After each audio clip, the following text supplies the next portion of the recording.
News at 5। Paschim Asia में America, Israel और Iran के बीच युद्ध तीसरे दिन भी भड़का हुआ है। ईरान के supreme leader Ayatollah Ali Khamenei की मौत के बाद जवाबी हमले तेज हो गए हैं। ईरानी रेड क्रिसेंट सोसाइटी के अनुसार अमेरिका इजराइल के हमलों में ईरान में अब तक कम से कम 555 लोग मारे गए हैं, जबकि सैकड़ों घायल हैं। तेहरान के नीलूफर स्क्वायर में 20 से ज्यादा, फार्स प्रांत में 35 और अन्य शहरों में दर्जनों मौतें रिपोर्ट हुई हैं। ईरान ने गल्फ देशों में अमेरिकी ठिकानों पर हमले किए, जिसमें सऊदी अरब के रास तनूरा रिफाइनरी पर शाहिद ड्रोन से हमला हुआ। सऊदी डिफेंस मिनिस्ट्री ने ड्रोन को इंटरसेप्ट किया। छोटी आग लगी, लेकिन कोई मौत नहीं हुई। वहां ऑपरेशन रोक दिया गया है। कुवैत में कई अमेरिकी फाइटर जेट क्रैश होने की खबर है। सभी क्रू सुरक्षित बचे हैं, लेकिन मीना अल अहमदी रिफाइनरी पर गिरे मलबे से 2 वर्कर्स घायल हुए हैं। लेबनान में इजराइल के हमलों से 31 लोग मारे गए और 149 घायल हुए। अमेरिका ने 3 सैनिकों की मौत और 5 के गंभीर घायल होने की पुष्टि की है। उधर इजराइल में ईरानी मिसाइलों से 9 मौतें और 121 घायल रिपोर्ट हुए हैं। ईरान ने अमेरिका के साथ किसी बातचीत से इनकार किया है। महाराष्ट्र में शिवसेना यूबीटी सांसद संजय राउत ने ईरान के supreme leader Ayatollah Ali Khamenei की मौत पर गहरा दुख जताया और इसे बहुत गंभीर घटना बताया।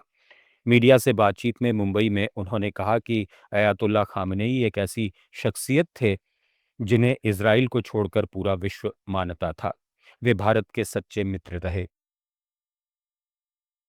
उन्होंने कहा कि ईरान का कमजोर होना भारत के लिए भी खतरा है। ये बहुत ही गंभीर बात है। ईरान के सुप्रीम लीडर अयातुल्ला खामेनेई एक ऐसी शख्सियत थी जिसको पूरा विश्व मानता था, इजराइल छोड़कर। भारत का सच्चा मित्र रहा खामेनेई साहब। परंपरागत मित्रता रही हमारी। भारत के संकट की घड़ी में हमेशा खामेनेई साहब ने हमें समर्थन दिया, हमें मदद की है।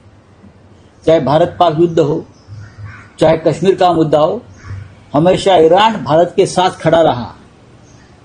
और खामेनेई साहब जवाहरलाल नेहरू के बहुत बड़े भक्त भी रहे हैं।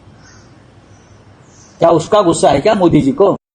इधर महाराष्ट्र में बागेश्वर धाम के पीठाधीश्वर पंडित धीरेन्द्र कृष्ण शास्त्री ने मिडिल ईस्ट युद्ध को लेकर शांति और एकता बनाए रखने की बात कही है।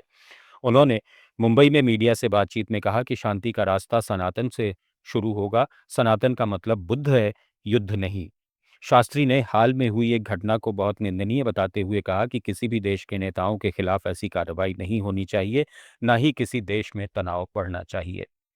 शांति, सनातन का मतलब क्रोध नहीं, बोध। सनातन का मतलब युद्ध नहीं, बुद्धत्व। इस भाव को प्रकट करने वाली परंपरा हमारी सनातन की है। और ये जो घटना हुई है बहुत निंदनीय हुई है। हम नहीं चाहते किसी भी देश के राष्ट्राध्यक्ष के प्रति इस प्रकार का कार्य हो और किसी भी देश में किसी भी प्रकार का तनाव हो। सब एक रहें, बीच का रास्ता निकाला जाए और भारत उसमें अहम भूमिका निभाए। इजराइल द्वारा और अमेरिका द्वारा जो ईरान पर हमला किया गया उसकी निंदा करते हैं। हम दोनों तरफ से ही निंदा, दोनों तरफ से युद्ध की या हमले की निंदा करते हैं। किसी भी तरफ से हमला नहीं होना चाहिए, क्योंकि आम जनमानस या सामान्य या कोई भी वर्ग का व्यक्ति हो, सबको जीने का हक और अधिकार है। थोड़ी सी जमीन के लिए, थोड़ी सी अर्थव्यवस्था के लिए हमें जीवन के साथ नहीं।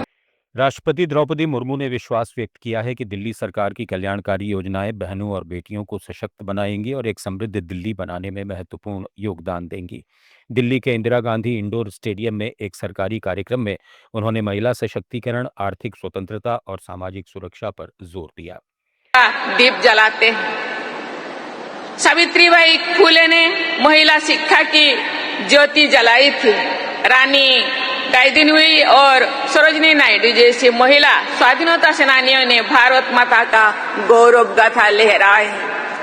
आज महिलाएं हर क्षेत्र में कंधे से कंधे मिलाकर आगे बढ़ रही है।